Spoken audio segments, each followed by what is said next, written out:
860 करोड़ साल पहले धरती बनी। इस पर जीवन ने 350 करोड़ साल पहले सांस लेना शुरू किया। भारतीय उपमहाद्वीप इस धरती का सबसे पुराना भाग है। धरती पर जीवन होने का सबसे पुराना सबूत भी भारत में मिला है। वह है 1.5 अरब साल पुराना लाल शैवाल। विंध्य पर्वत के चित्रकूट में मिला ये जीवाश्म उन्नत किस्म के बहुकोशिकीय जीवों का भी प्रतिनिधित्व करता है, जिसमें पौधे, कवक और जानवर शामिल हैं। यानी भारतीय उपमहाद्वीप वह धरती है जहां आज से 1.5 अरब साल पहले जीवन शुरू हुआ था।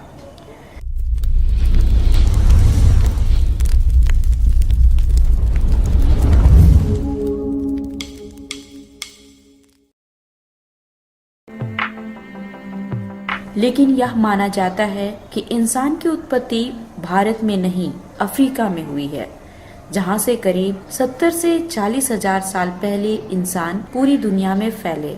मतलब भारतीय उपमहाद्वीप के आदिवासी यहाँ के नहीं हैं, वे अफ्रीका से आए हैं।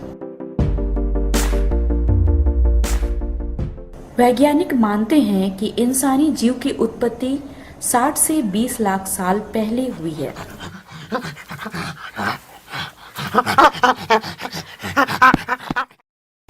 उस इंसानी जीव को आद्य मानव कहा जाता है। वह इंसान और लंगूर दोनों का मिला जुला रूप था। उसके फोसिल्स या जीवाश्म अफ्रीका और एशिया उपमहाद्वीप के कई स्थानों में मिले हैं। अफ्रीका में मिले अवशेष को ऑस्ट्रेलोपिथेकस, चीन में पाए गए जीवाश्म को साइनैंथ्रोपस और जावा में प्राप्त अवशेष को पिथिकैंथ्रोपस कहते हैं, जबकि अविभाजित भारत के शिवालिक पहाड़ियों में मिले फोसिल्स को सिवापेथिकस कहा जाता है।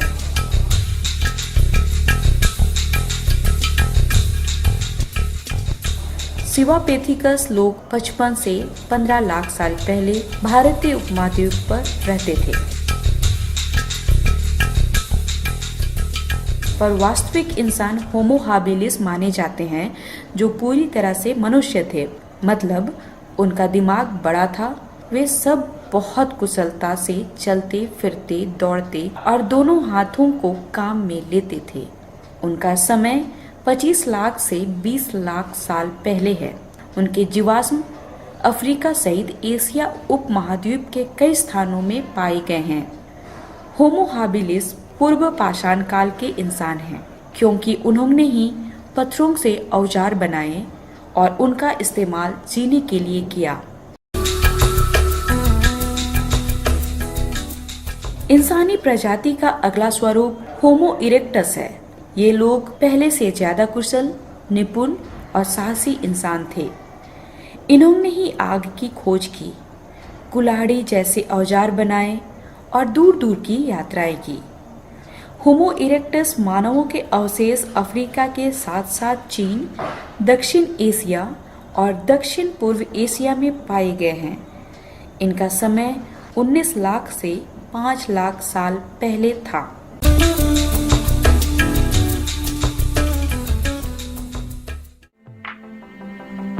तीसरी महत्वपूर्ण इंसानी प्रजाति होमो सेपियंस है, जिसका अर्थ होता है बुद्धिमान मनुष्य। इसका समय लगभग 8 लाख से 3 लाख साल पहले तक माना जा रहा है। होमो सेपियंस मनुष्य का शरीर और सिर बहुत छोटा था, पर उसका मस्तिष्क बहुत बड़ा था। इस मानव प्रजाति के अवशेष जर्मनी, फ्रांस, बेल्जियम, इटली, रोडेजिया, मध्य एशिया, भारत, चीन और जापान सहित लगभग 100 से अधिक स्थानों में मिले हैं। सामाजिक व्यवस्था की दृष्टि से ये अब तक के सब मानव प्रजातियों से आगे थे। इनमें अपने मृतकों को गाड़ने की प्रथा थी और उनके औजार बहुत उच्च कोटि के थे।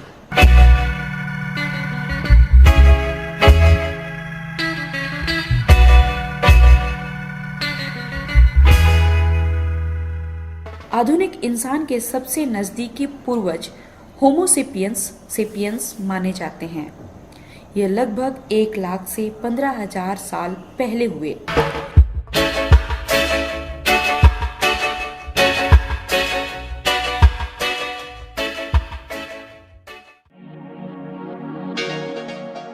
चूंकि सबसे ज्यादा इंसानी जीवाश्म अफ्रीका में मिले हैं, इसलिए यह मान लिया गया है कि इंसानों की उत्पत्ति वहीं हुई है। पर पिछले 100 सालों के दौरान भारत सहित एशिया के कई भागों में पूर्व इंसानी अवशेषों के मिलने से यह धारणा खंडित हो गई है। अगर हम सिर्फ भारतीय उपमहाद्वीप में मिले साक्ष्यों को ही देखें तो पाएंगे कि राजमहल झारखंड के जीवाश्म 14 करोड़ से 6 करोड़ साल पुराने हैं। 60 से 20 लाख साल पहले शिवालिक की पहाड़ियों में आद्य मानव सिवापेथिकस रहा करते थे। भारत के नर्मदा क्षेत्र के हथनोरा में मिली मादा मानव की खोपड़ी होमो इरेक्टस या होमो सेपियंस की मानी जा रही है। दोनों सूरत में यह कम से कम 5 से 3 लाख साल पुरानी है। दक्षिण भारत के चेन्नई के पास का अतिरंबकम में मिले मानव अवशेष और औजार लगभग 3 लाख से 1,60,000 साल पुराने हैं। यहाँ मिली खोपड़ी एक 5 साल के बच्चे लेटेराइट बेबी की है। इसकी पहचान पुरातन होमो सेपियंस के रूप में की गई है। नर्मदा, दामोदर, राजमहल और गोदावरी कृष्णा में 3 लाख साल से लेकर 50,000 साल पहले तक के मानव जीवाश्म, जानवरों की हड्डियां, पत्थरों के औजार, गुफा आश्रय और शैल चित्र मिले हैं। भीमबेटका की गुफाओं और शैल चित्रों की उम्र 50,000 साल से ज्यादा पुरानी है।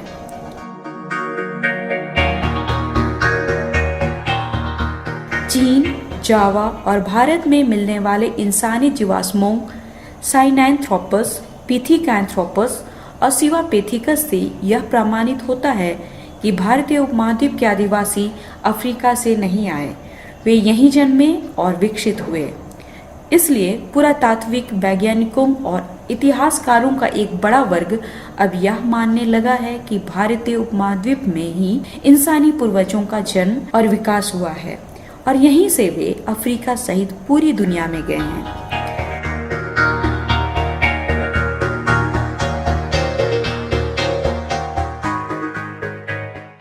इस अवधारणा के 3 और प्रमुख आधार हैं: जलवायु परिवर्तन, जेनेटिक वंश परंपरा और भाषा। अधिक संभावना यह है कि मातृक डीएनए पूर्ण रूप से भारतीय है और जेनेटिक वंश परंपरा का haplogroup L0, L1, L2, L3, M और N सभी संभवतः भारत में विकसित हुए थे।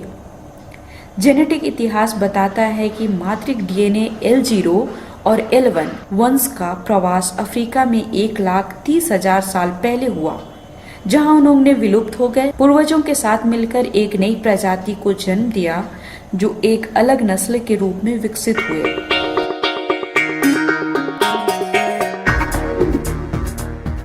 नर्मदा वुमन, दक्षिण के लेटेराइट बेबी और जाम्बिया के Rhodesia man out of Africa theory को गंभीर चुनौती देते हैं। यदि हम सभी उपलब्ध प्रमाणों पर विचार करते हैं तो पाते हैं कि पुरातन आधुनिक मनुष्य भारत में कम से कम 3 लाख साल पहले थे। इनमें से कुछ मध्य से उत्तर भारत के नर्मदा से लेकर राजमहल तक और कुछ दक्षिण भारत से श्रीलंका तक रह रहे थे। यह ध्यान देने वाली बात है कि तथाकथित रोडेसिया मैन की खोपड़ी में जो वृषभ एंगुलारिस पाया गया है वह अन्य पौराणिक अफ्रीकी खोपड़ियों में अनुपस्थित है, लेकिन नर्मदा की खोपड़ी और सभी आधुनिक मनुष्यों में मौजूद है। इसलिए संभावना यही है कि इंसानी प्रजाति भारत से करीब 1,60,000 साल पहले दक्षिण मध्य अफ्रीका के जाम्बिया चली गई होगी। फिर कोई 85,000 साल पहले के आसपास भारतीयों का एक और समूह M और N के विभाजन से पहले L0 का L0A, L0K, L0D, L1, L2, L3 Africa में स्थानांतरित हो गया। अन्य हिस्सा बोर्नियो के तट से होते हुए दक्षिण पूर्व एशिया की तरफ चला गया। इनमें से कुछ दक्षिणी चीन तक पहुंच गए। 74,000 साल पहले माउंट टोबा विस्फोट हुआ, जिससे भारतीय उपमहाद्वीप का तापमान काफी नीचे चला गया। भयानक ठंड से हुए इस बड़े पर्यावरणीय बदलाव के कारण L0, L1, L2, L3 की भारत में मृत्यु हो गई, जबकि वे अफ्रीका में मौजूद रहे। ऐसा माना जाता है कि उस समय भारत में केवल 1,000 लोग बच गए थे। जब भारतीय उपमहाद्वीप का पर्यावरण फिर से रहने लायक हुआ तो तिमोर और बोर्निया में बस गए कई भारतीय क्रमशः ऑस्ट्रेलिया और न्यू गिनी चले गए। वहीं कुछ लोग दक्षिण पूर्व एशिया से पूर्व और उत्तरी पूर्व भारत में फिर से वापस लौट आए। भारत के आदिवासी समुदाय, चाहे वे मुंडा, संथाल, खड़िया, उरांव, असुर, भील, गोंड या खासी हों, सभी का पैतृक जीन M9502A भी एक ही वंश परंपरा का है। भारत के 4 प्रमुख आदिवासी भाषा समूह ऑस्ट्रो एशियाटिक, ग्रेट अंडमानी और तिब्बतो बर्मन की मोन खमेर पर्यावरणीय बदलाव के बाद अस्तित्व में आए, जो अब तक भारतीय उपमहाद्वीप में बोली जा रही हैं। इनमें ऑस्ट्रो एशियाटिक की मुंडा, संथाल, खड़िया आदि भाषाएं 70,000 साल पुरानी, ग्रेट अंडमानी और निकोबारी भाषाएं 65,000 साल पुरानी और मोन खमेर की खासी भाषा 57,000 साल पुरानी हैं।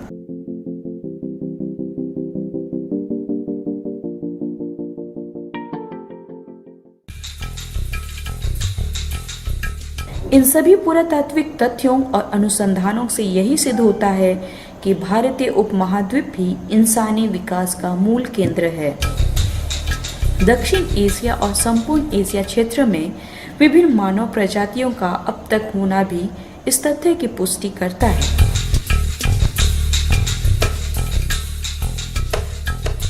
भारत के आदिवासियों में महापाषाण काल से लेकर कृषि व्यवस्था के बाद तक के चरणों की विशिष्टताएं वर्तमान समय में भी मौजूद हैं, जो यह सिद्ध करता है कि भारत मानव विकास और समाज व्यवस्था के कई मंजिलों की मूल भूमि है।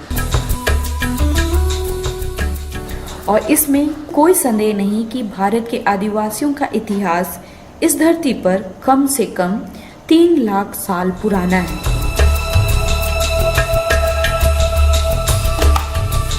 भारत के आदिवासी ही दुनिया के पहले नागरिक, पहले गणतंत्र और पहले राष्ट्र हैं।